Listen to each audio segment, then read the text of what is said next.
اس نے تیمور کے پشت پر اتنی زبردست لات ماری کہ وہ اچھل کر میرے پہلو میں آ گرا۔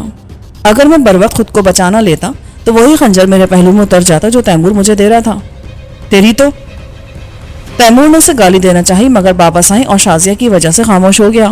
محرم خان نے نہ صرف تیمور کی پشت پر زوردار لات جمائی تھی بلکہ جھپٹ کر پشت سے اس کی گردن بھی دبوچ لی تھی۔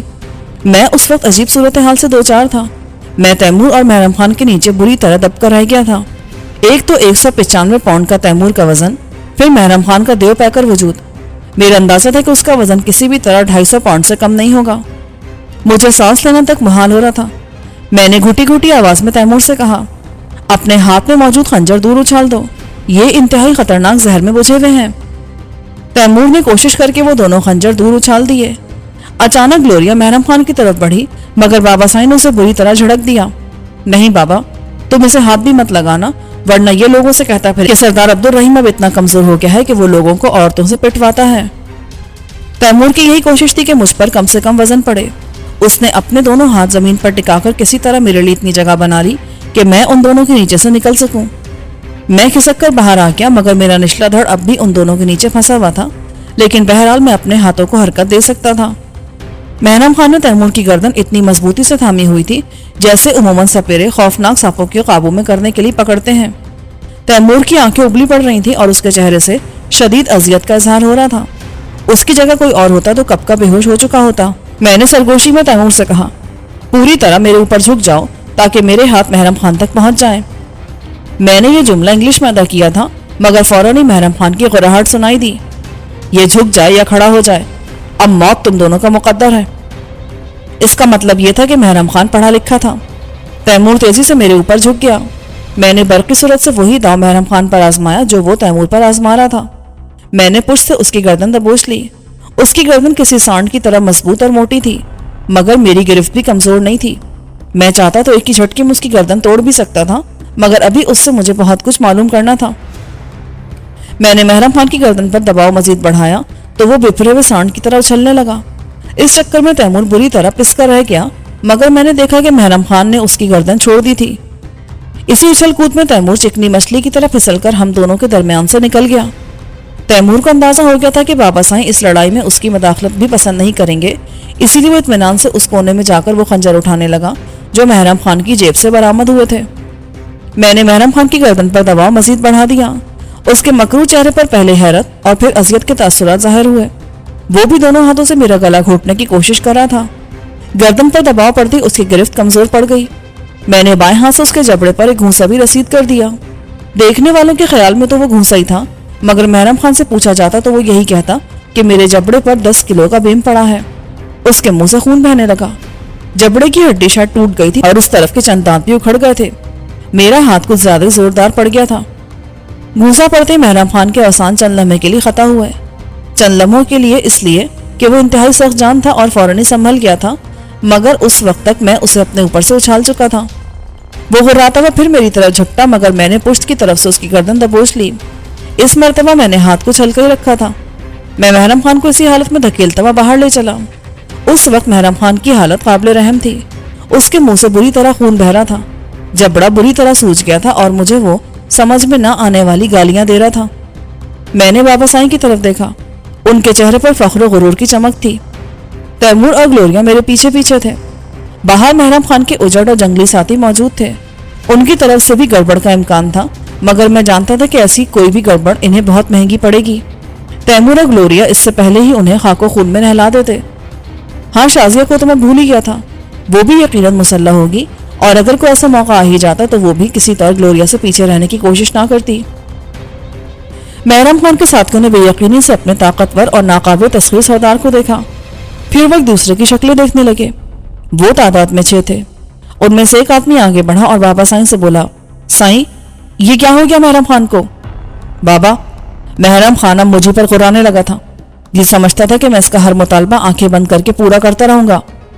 مگر سائیں، محرم خان کی یہ حالت کس نے کی؟ کیوں؟ کیا تو اس سے محرم خان کا انتقام لینا چاہتا ہے؟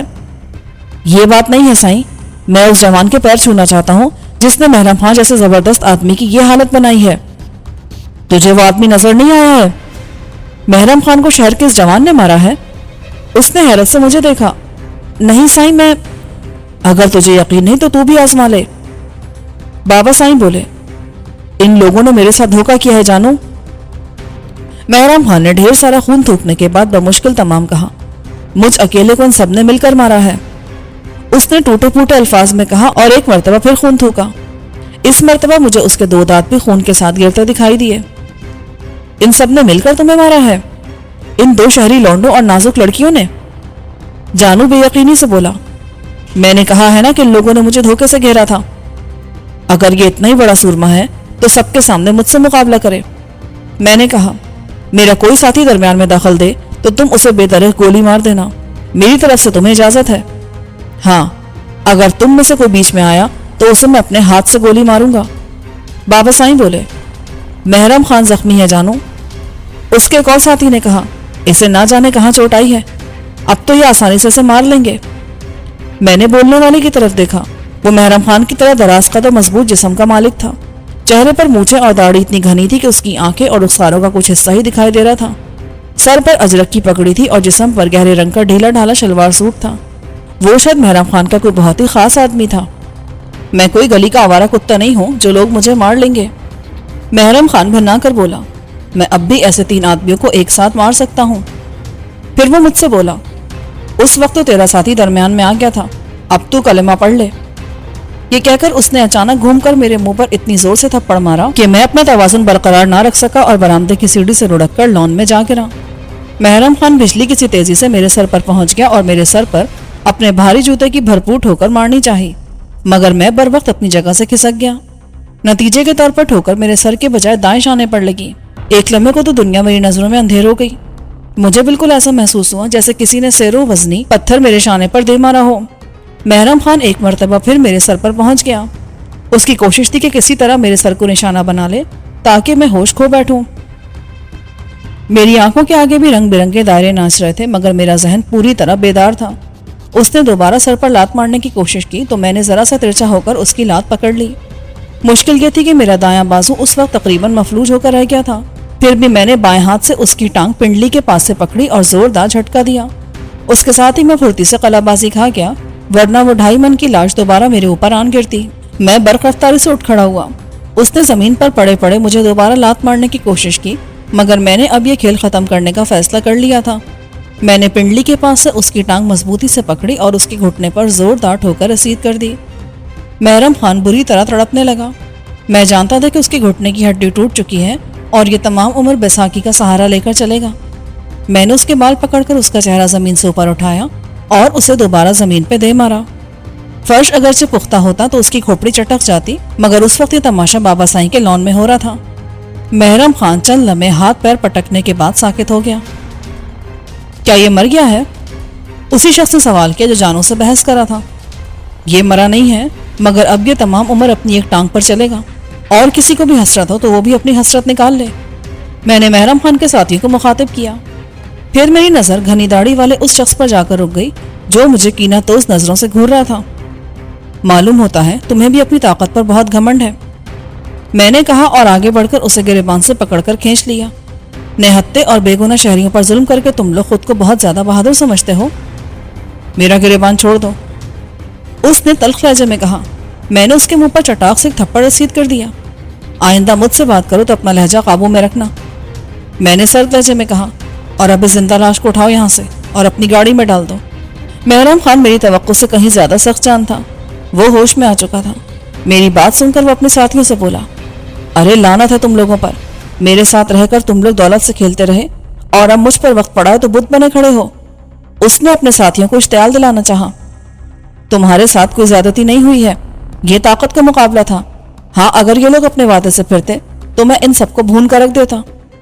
جانو بولا، میں کئی دن سے دیکھ رہا ہوں جانو کہ تو خود کو مجھ سے برتر سمجھنے لگا ہے، دوسرے لوگ بھی تیری خوف کی وجہ سے خاموش ہیں، تجھ سے میں نمٹ لوں گا۔ تم نے سنا نہیں؟ اس حرامزادے کو اٹھا کر گاڑی میں ڈالو، میں نے ڈپٹ کر داڑھی والے سے کہا۔ اس نے نفرت سے میری طرف دیکھا اور پھر محرم خان کو اٹھا کر جیپ کی طرف بڑھا۔ جیپ میں نہیں، گاڑی میں ڈالو، میں نے بابا سائیں کی لینڈ کروزر کی طرف اشارہ کیا۔ پھر میں نے آہستگی سے کہا، بابا سائیں، میں محرم خان اور اس کے داڑھی والے ساتھی کو اپنے ساتھ پولٹری فارم پر لے جا رہا ہوں۔ ان کے پاس سے کچھ ایسی چیزیں برآمد ہوئی ہیں کہ پوچھ کر ضروری ہے۔ آپ اس کے ساتھیوں کو سمجھا دیں کہ محرم خان اور اس کا ساتھی ادھر آیا ہی نہیں۔ اگر ضرورت پڑی تو میں ان دونوں کو ٹھکانے لگا کر ان کی لاشیں جنگل میں پھینکوا دوں گا۔ لے جاؤ بابا، ان لوگوں میں سے کوئی زبان نہیں کھولے گا۔ جس کی طرف سے زبان کھولنے کا خطرہ تھا اسے تو تم ساتھ ہی لے جا رہے ہو۔ پھر وہ چونک کر بولے، مجھے آج شام گوٹ جانا ہے، وہاں مجھے کئی دن لگ جائیں گے۔ تو پھر یہ لینڈ کروزر آپ لے جائیں۔